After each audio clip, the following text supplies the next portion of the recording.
Hello everyone, welcome back to Jyotin classes. तो magnetism and matter हम लोग पढ़ रहे थे। मैग्नेटिज्म खत्म होने के बाद हम लोग अब मैटर शुरू करेंगे और फाइनली ये हमारा second chapter of the third unit complete हो जाएगा। मैटर चैप्टर को स्टार्ट करने से पहले हम लोग कुछ बेसिक टर्मिनोलॉजीज से इंटरैक्ट कर लें या अवेयर हो जाएं कि वो टर्म्स होते क्या हैं। बेसिकली ये टर्म्स यूज होंगे। अलॉन्ग विद दैट एक मार्क्स में क्वेश्चन भी आ सकता है कि डेफिनेशन लिखिए, ये क्या चीज स्पेसिफाई करता है। तो जस्ट फॉर दैट हम लोग कुछ इंपॉर्टेंट टर्म्स देखते हैं। डरिएगा मत कि अचानक से इतने सारे टर्म्स आ गए। हर टर्म का मतलब आपको समझा दिया जाएगा और याद भी हो जाएगा। सबसे पहला टर्म इज मैग्नेटिक इंटेंसिटी। अब अगर मैग्नेटिक इंटेंसिटी क्या होता है, अभी तक हम लोगों ने देखा मैग्नेटिक फील्ड स्ट्रेंथ कि कोई एक मैग्नेट रखा है, उसके चारों तरफ मैग्नेटिक फील्ड होगी, मान लीजिए 5 टेस्ला की, 10 गॉस की, ऐसे कुछ मैग्नेटिक फील्ड है। लेकिन वो मैग्नेटिक फील्ड जो है वो मीडियम पे भी तो डिपेंड करेगी ना। ऐसा तो है नहीं कि 10 टेस्ला की मैग्नेटिक फील्ड है, वो हर जगह पे 10 ही टेस्ला रहेगी। नहीं, वो आपके मतलब इन्वायरमेंट पे भी डिपेंड करेगी।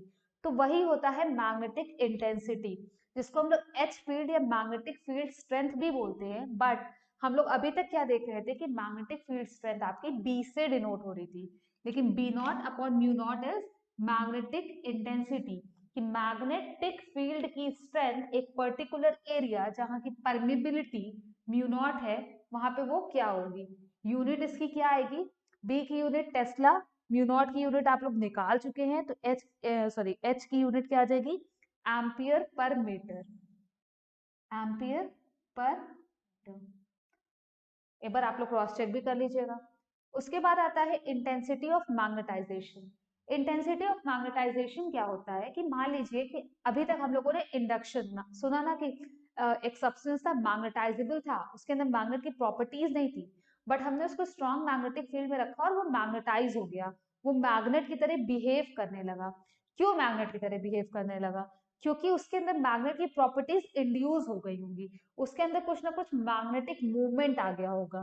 तो इंटेंसिटी ऑफ मैग्नेटाइजेशन का मतलब यही होता है कि अगर एक मैग्नेटाइजेबल सब्सटेंस को हमने उठाया और एक मैग्नेटिक फील्ड में रखा, एक्सटर्नल मैग्नेटिक फील्ड में रखा, तो वो कितना मैग्नेटाइज हो गया, किस इंटेंसिटी का वो मैग्नेटाइज हो गया है। तो इंटेंसिटी ऑफ मैग्नेटाइजेशन क्या है, मटेरियल की प्रॉपर्टी कि वो कितना मैग्नेटाइज हो गया है। It is defined as magnetic movement develop per unit volume. क्या बोला गया इसको, मैग्नेटिक, साथ साथ आप लोग लिख भी लीजिएगा, magnetic movement develop, magnetic movement develop per unit volume. पर यूनिट वॉल्यूम कितना मैग्नेटिक मूवमेंट डेवलप हुआ है किसी भी सब्सटेंस में, अगर उसको उठा के मैग्नेटिक फील्ड में रखा गया है, तो that is known as intensity of magnetisation. अब मान लीजिए कि जो भी आपका सब्सटेंस था उसका वॉल्यूम होगा ए इंटू एल, जाहिर सी बात है वॉल्यूम होगा area into cross sectional area into length. अगर ऐसा होता है कि जो भी अब वो मैग्नेटाइज हुआ है पूरा सब्सटेंस, अगर वो पूरा सब्सटेंस मैग्नेटाइज हुआ है तो उसमें पोल्स इंड्यूस हुए होंगे, पोल की स्ट्रेंथ थी स्मॉल एम, तो मैग्नेटिक मूवमेंट क्या होगा, pole strength into distance between them. Volume क्या होगा, area into distance between them. तो कुल मिला के क्या हो गया, ये pole strength upon cross sectional area of that particular substance जिसको हम लोग मैग्नेटाइज कर रहे हैं। तो इसको बोला जाता है इंटेंसिटी ऑफ मैग्नेटाइजेशन, और इसकी भी यूनिट सेम होती है, एम्पियर पर मीटर यूनिट। ठीक है, इसको बोला हो गया ये इंटेंसिटी ऑफ मैग्नेटाइजेशन। उसके बाद मैग्नेटिक फ्लक्स तो काफी सुना है, नंबर ऑफ फील्ड लाइन, जैसे इलेक्ट्रिक फ्लक्स में क्या था, number of electric field lines passing through a given cross sectional area. Same is the case with magnetic flux. कितनी मैग्नेटिक फील्ड लाइंस एक पर्टिकुलर एरिया से पास हो रही है उसको बोला जाता है magnetic flux. 5 B dot d s dot product of magnetic field and area vector. फिर आता है मैग्नेटिक इंडक्शन। अब कोई एक सब्सटेंस था, वो मैग्नेट पहले से मैग्नेट की तरह बिहेव कर रहा था, तो उसके अंदर से कुछ मैग्नेट की कुछ मतलब फील्ड लाइंस पास हो रही होंगी। उसके बाद उसको हमने उठाया और मैग्नेटिक फील्ड में रख दिया। अब उसके अंदर क्या होगा, वहां पे वो मैग्नेटाइज भी होगा, मतलब उसकी जो नंबर ऑफ फील्ड लाइंस उससे पास हो रही होंगी कुल वो कितना मैग्नेटाइज हुआ है या कितनी मैग्नेटिक फील्ड जनरेट कर रहा है वो बढ़ जाएगा। तो मैग्नेटिक इंडक्शन टोटल जो बी हुआ वो क्या हो गया, सम ऑफ बी नॉट, मतलब जो इनिशियली ओरिजिनली थी प्लस जितना हमने उसके अंदर इंड्यूस कराया है, मतलब क्या किया है उसके अंदर हम लोगों ने, म्यू नॉट टाइम्स आई, कितना उसके अंदर मैग्नेटिक फील्ड इंड्यूस हुई है। अब अगर हम लोग यहाँ से बी नॉट की वैल्यू यहाँ पे सब्सटीट्यूट कर दें तो क्या आएगी, ये H mu not plus mu not I, mu not common ले ले, H plus I, that means magnetic induction is mu naught times sum of magnetic intensity and intensity of magnetization। उम्मीद करते हैं कि मैग्नेटिक इंटेंसिटी और intensity of magnetisation में आपको difference clear होगा कि magnetic intensity is the property of magnetic field, कि कोई मैग्नेटिक फील्ड कितनी स्ट्रांग है किसी एक पर्टिकुलर रीजन में, वो कितनी स्ट्रांग है, और इंटेंसिटी ऑफ मैग्नेटाइजेशन क्या है कि कोई पर्टिकुलर सब्सटेंस है वो कितना मैग्नेटाइज हुआ है, किसी मतलब उसके अंदर कितना मैग्नेटिक मूवमेंट डेवलप हुआ है। उसके बाद आता है टर्म मैग्नेटिक ससेप्टिबिलिटी, जिसके ऊपर डिपेंड करती है सारी कहानी जब हम लोग मैटर पूरा पढ़ेंगे, सब्सटेंसेस का क्लासिफिकेशन। तो मैग्नेटिक ससेप्टिबिलिटी को चाय एम से डिनोट करते हैं, इसको क्या प्रोनाउंस करते हैं, चाय, चाय एम से डिनोट करते हैं। It is the ratio of intensity of magnetisation to the magnetic intensity. Fine, इसके अगला टॉपिक क्या, अगला है लास्ट जो टर्म हम लोग देख रहे हैं, मैग्नेटिक परमेबिलिटी। मैग्नेटिक परमेबिलिटी क्या है कि कोई भी सब मतलब मैग्नेटिक फील्ड का रेशियो मैग्नेटिक इंटेंसिटी से, मैग्नेटिक फील्ड का रेशियो मैग्नेटिक इंटेंसिटी से, ठीक है। इतना करने के बाद अब अगर हम लोग एक रिलेशन बेसिकली आता है, हम लोग वो डिराइव कर लेते हैं, कुछ नहीं है, ये वाली इक्वेशन देख रहे हैं आप लोग, B is equals to mu not times H I, sorry H plus I, दोनों तरफ आप लोग क्या करिए एच से डिवाइड कर देते हैं, ठीक है। मतलब पूरी इक्वेशन को अगर हम लोग एच से डिवाइड कर दें तो B upon H will B mu not times 1 plus I by H.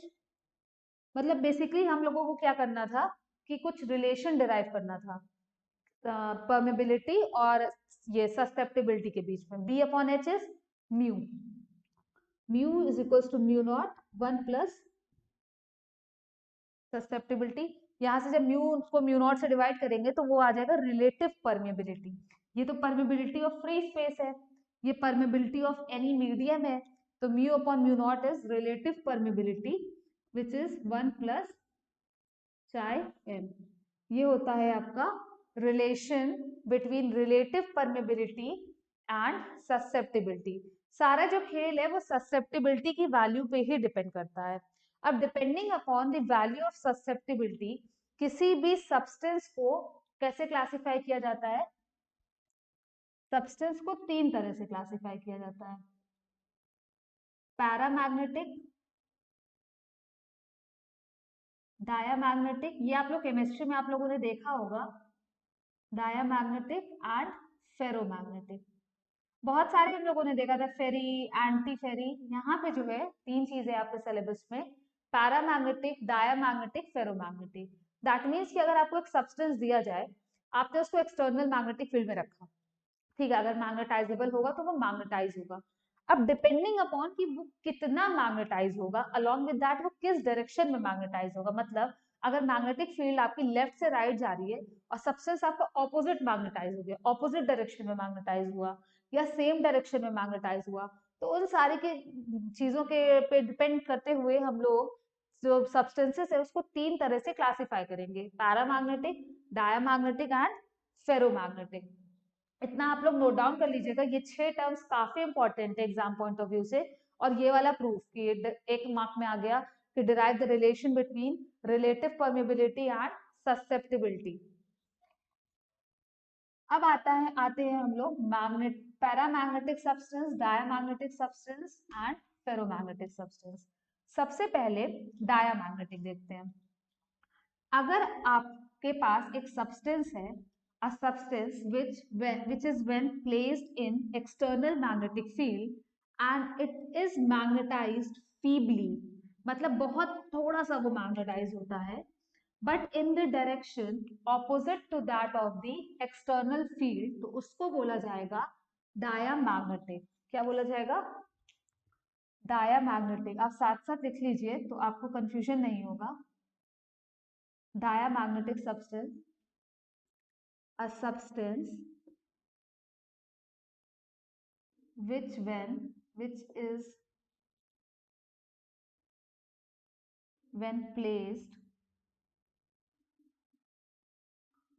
when placed in external magnetic field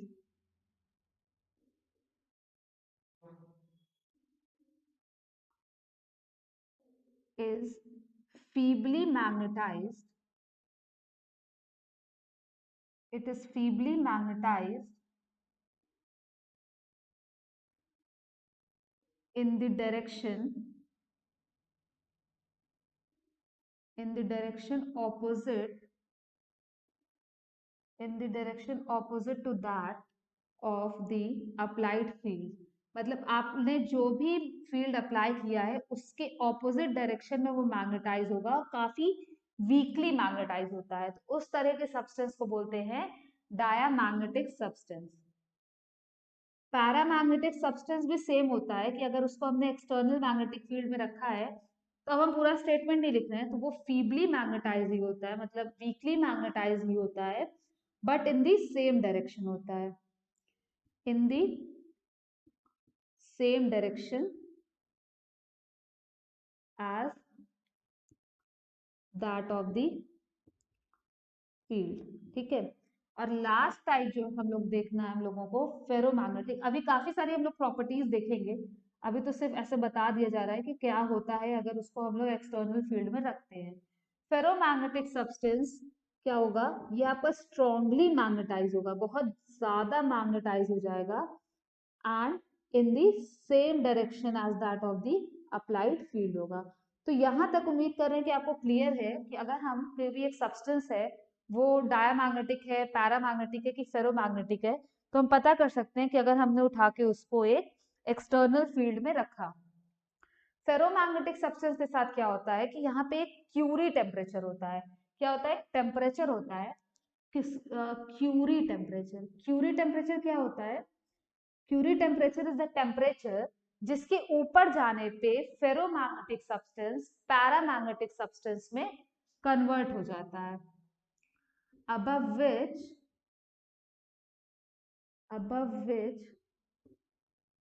ferromagnetic substances converts to paramagnetic।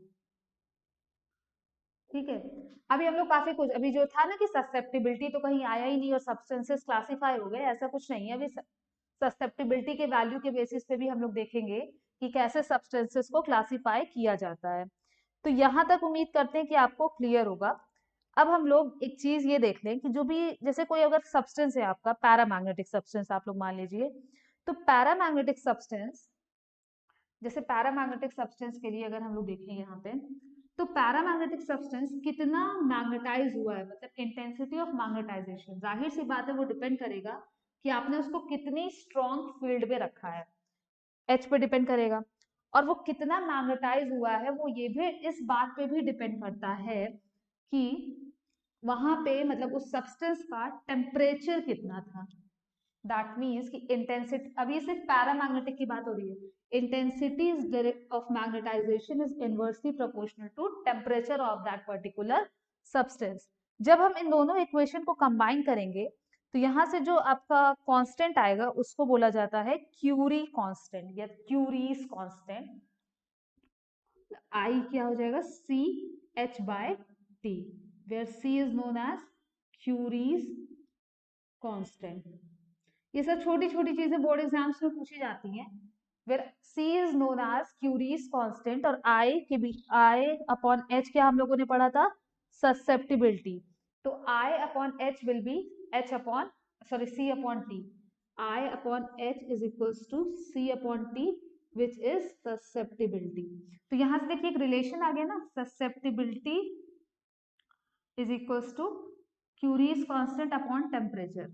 अब देखिए ससेप्टिबिलिटी की वैल्यू के बेसिस पे हम सब्सटेंसेस को क्लासिफाई करेंगे और ये भी देखेंगे कि टेम्परेचर पे वो डिपेंड कर रहा है, तो जाहिर सी बात है टेम्परेचर ऐसा आता होगा जहाँ पे फेरोमैग्नेटिक सब्सटेंस जब पैरामैग्नेटिक में कन्वर्ट होता होगा तो उस टेम्परेचर को बोलते हैं क्यूरी टेम्परेचर। इसके बाद अब हम लोग देखते हैं, यहाँ तक आपको क्लियर होगा। अब आगे बढ़ते हैं। तो बेसिक देखने के बाद कि बेसिकली सब्सटेंसेस को पैरामैग्नेटिक, डायमैग्नेटिक या फेरोमैग्नेटिक सब्सटेंसेस में कैसे क्लासिफाई किया जाता है। अब हम लोग कुछ प्रॉपर्टीज देख लेते हैं, क्योंकि जनरली एग्जाम्स में क्या होता है, 2-3 मार्क्स में पूछा जाता है तो उसमें आपको 3-4 प्रॉपर्टीज तो लिखना ही पड़ेगा या 3-4 डिफरेंसेस तो लिखने ही पड़ेंगे। पहला डिफरेंस तो हम लोगों ने देख लिया कि अगर हम लोग किसी डायमैग्नेटिक सब्सटेंस को एक्सटर्नल मैग्नेटिक फील्ड में रखते हैं तो it gets weakly magnetised in the opposite direction of that of the applied field. Paramagnetic substance they get weakly magnetized but in the same direction as that of the applied field. Ferromagnetic substance they get strongly magnetized in the same direction as that of the applied magnetic field. अब हम लोग properties देखते हैं। जैसे कि diamagnetic substance में देखा कि वो ऑपोजिट डायरेक्शन में मैग्नेटाइज होगा। तो डायमैग्नेटिक सब्सटेंस की सबसे जो इंपॉर्टेंट प्रॉपर्टी होती है कि they are feebly repelled by magnetic field. इसको आप लोग लिखते जाइएगा, डायग्राम वालों पे ज्यादा फोकस करिएगा क्योंकि ये ज्यादा स्कोरिंग होते हैं। Diamagnetic substances they are feebly magnetized by feebly magnetized तो खैर होते ही हैं, they feebly repelled by magnetic field। क्यों? क्योंकि ऑपोजिट डायरेक्शन में मैग्नेटाइज होते हैं। तो अगर किसी डायमैग्नेटिक सब्सटेंस को रखा जाए मैग्नेटिक फील्ड में तो उनके पास टेंडेंसी होगी कि they will move from stronger region, मतलब they will move from region containing stronger magnetic field towards weaker region. तो इसी तरह से थर्ड और फोर्थ पॉइंट जो है आपका उसमें यही है कि यहाँ पे जो फ्लूइड है, मतलब जो लिक्विड है आपका बोल में जो लिक्विड है वो डायमैग्नेटिक सब्सटेंस ही है। तो यहाँ पे क्या किया इन्होंने, जैसे पोल्स को बहुत, दोनों पोल्स को बहुत पास पास रखा। तो यहाँ पे देखिए जो सब्सटेंस है वो कहाँ मूव कर रहा है, it is moving from stronger field towards the weaker region, क्योंकि यहाँ पे बीच में मैग्नेटिक फील्ड काफी ज्यादा होगी। तो यहाँ स्ट्रॉन्ग से वो वीकर रीजन में मूव कर जा रहा है। और यही आप दोनों पोल्स को काफी दूर रख दे अगर, तो बीच में मैग्नेटिक फील्ड कम होगी एज कंपेयर टू प्लेस, मतलब पॉइंट्स टुवर्ड्स द पोल। पोल के पास फील्ड ज्यादा होगी। तो जो फ्लूइड है आपका वो कहाँ, स्ट्रॉन्गर रीजन से वीकर रीजन की तरफ, मतलब वो बीच में आने लगेगा। ससेप्टिबिलिटी की वैल्यू जो सबसे इंपॉर्टेंट है वो ये है कि डायमैग्नेटिक सब्सटेंसेस के लिए ससेप्टिबिलिटी की वैल्यू बहुत स्मॉल वैल्यू और नेगेटिव होती है। डायमैग्नेटिक सब्सटेंसेस क्यूरी लॉ को फॉलो नहीं करते, क्योंकि हम लोगों ने अभी देखा था कि क्यूरी टेम्परेचर होता है जब फेरोमैग्नेटिक पैरामैग्नेटिक में कन्वर्ट हो जाता है, तो वहां पे डायमैग्नेटिक वाली तो कुछ बात ही नहीं आई। That's why it do not obey Curie's law. फिर यहाँ पे एक जो 7वां पॉइंट है वो क्या कहता है कि अगर हम लोग एक डायमैग्नेटिक सब्सटेंस से बना हुआ रॉड लाके मैग्नेटिक फील्ड में रख दें तो वो कुछ इस तरह से अलाइन हो जाएगा कि, मतलब कुल कह सकते हैं कि जो मैग्नेटिक फील्ड के परपेंडिकुलर डायरेक्शन में अलाइन हो जाएगा। 7 प्रॉपर्टी आपको डायमैग्नेटिक सब्सटेंसेस की बता दी गई हैं, आप इनमें से 4 या 5 याद कर लीजिए। मुझे लगता है कि ये दोनों, तीन डायग्राम वाली, एक ससेप्टेबिलिटी थोड़ा सा लिखेंगे तो काफी अच्छा मतलब इंप्रेशन पड़ता है। बाकी और एक आप खुद से सेलेक्ट कर लीजिए। तो ये है आपके डायमैग्नेटिक सब्सटेंस की प्रॉपर्टी। अब आप लोग फटाफट से इसको नोट डाउन करिए। पैरामैग्नेटिक के लिए मैं इसी को एडिट करूंगी, आप लोग नोट डाउन कर लीजिएगा, ठीक है। पैरामैग्नेटिक सब्सटेंस, पैरामैग्नेटिक सब्सटेंसेस जब उनको एक्सटर्नल फील्ड में रखा जाता है तो वो मैग्नेटाइज होते हैं in the same direction as that of the field, applied field. So they move from weaker region towards the stronger region. weaker region of magnetic field से वो stronger region की तरफ move करते हैं। they get feebly attracted by the magnetic field। क्यों? क्योंकि वो same direction में magnetize होते हैं। अब यहाँ पे क्या होगा इन दोनों में, यहाँ पे वो कैसे मूव कर रहा है, वीकर रीजन से स्ट्रॉन्गर रीजन में मूव कर रहा है। तो जाहिर सी बात है कि वो कुछ ऐसा हो जाएगा, क्योंकि यहाँ पे जब मैग्नेट के पोल्स बहुत पास रखे हैं तो बीच में मैग्नेटिक फील्ड स्ट्रॉन्ग होगी। अब यहाँ पे क्या होगा, कुछ ऐसा, पोल्स के पास ज्यादा स्ट्रॉन्ग मैग्नेटिक फील्ड होगी तो वो टुवर्ड्स द पोल शिफ्ट होने की कोशिश करेंगे, ठीक है। यहाँ पे ससेप्टिबिलिटी की वैल्यू स्मॉल एंड पॉजिटिव होती है, ठीक है, स्मॉल एंड पॉजिटिव वैल्यू। इसको होल्ड पे रखते हैं। यहाँ पे ये क्या होता है कि मैग्नेट मतलब जो भी अगर पैरामैग्नेटिक सब्सटेंस से बना एक रॉड होगा तो वो उसको in the same direction as that of the field align कर लेगा। ये थी आपकी पैरामैग्नेटिक सब्सटेंसेस की प्रॉपर्टीज। एक ये जो सिक्स, पहले तो आप इसको नोट डाउन करिए। एक ये जो सिक्स वाली प्रॉपर्टी है कि पैरामैग्नेटिक सब्सटेंस ओम्स लॉ को ओबे करते हैं कि नहीं करते हैं, तो yes they do obey Curie, Ohm's law नहीं क्यूरी लॉ। यस, तो they do obey Curie's law, क्योंकि क्यूरी लॉ के ही अकॉर्डिंग फेरोमैग्नेटिक पैरामैग्नेटिक में कन्वर्ट होता है। पैरामैग्नेटिक सब्सटेंस की प्रॉपर्टी अगर आपको याद हो गई और डायमैग्नेटिक की याद हो गई है तो फेरोमैग्नेटिक की याद करने में कुछ नहीं है। क्यों? क्योंकि फेरोमैग्नेटिक कुछ नहीं है, वो मान लीजिए कि पैरामैग्नेटिक का एडवांस वर्जन है। They move from weaker region towards stronger region ही होगा, लेकिन दे हर चीज में क्या लग जाएगा, दे क्विकली मूव, जैसे ही रखा वो वीकर रीजन से तुरंत स्ट्रॉन्गर रीजन में चला गया। सिर्फ और सिर्फ वहां पे क्या वर्ड आएगा, एक हर चीज में क्विकली, और ये आएगा कि at a temperature equal to Curie's temperature, जो फेरोमैग्नेटिक सब्सटेंस होता है आपका वो पैरामैग्नेटिक में कन्वर्ट हो जाएगा। तो फेरोमैग्नेटिक सब्सटेंस की प्रॉपर्टी लिखने की कोई जरूरत नहीं है, आप लोग खुद से बना सकते हैं properties same as that of the paramagnetic substance. तो ये थी आपकी प्रॉपर्टी जो कि काफी मतलब कह सकते हैं बोर्ड एग्जाम्स के लिए तो it is very very important. अब इसके बाद आपको बस एक टॉपिक बचा हुआ है हिस्टेरिसिस, जो हम लोग last part of the video में कवर करेंगे और आपका मैग्नेटिज्म एंड मैटर कंप्लीट हो जाएगा। टिल देन यहाँ पे बहुत कम, आपको बहुत लिमिटेड नंबर ऑफ न्यूमेरिकल्स मिलेंगे, वो आप लोग कंप्लीट कीजिए और अपने दोस्तों के साथ शेयर करिए कि हाँ अगर उनको प्रॉब्लम हो रही है प्रॉपर्टीज में या एक जगह पे कंटेंट नहीं मिल रहा है, इधर उधर भागना पड़ रहा है, तो आप हमारे चैनल पे देख सकते हैं, आपको सारा कंटेंट एक जगह पे एक प्लेटफॉर्म पे प्रोवाइड किया जाएगा। वीडियो पसंद आई होगी तो just hit the like button. Thanks for watching the video. Till then enjoy your day, जब तक हमारी नई वीडियो आती है चैनल पे।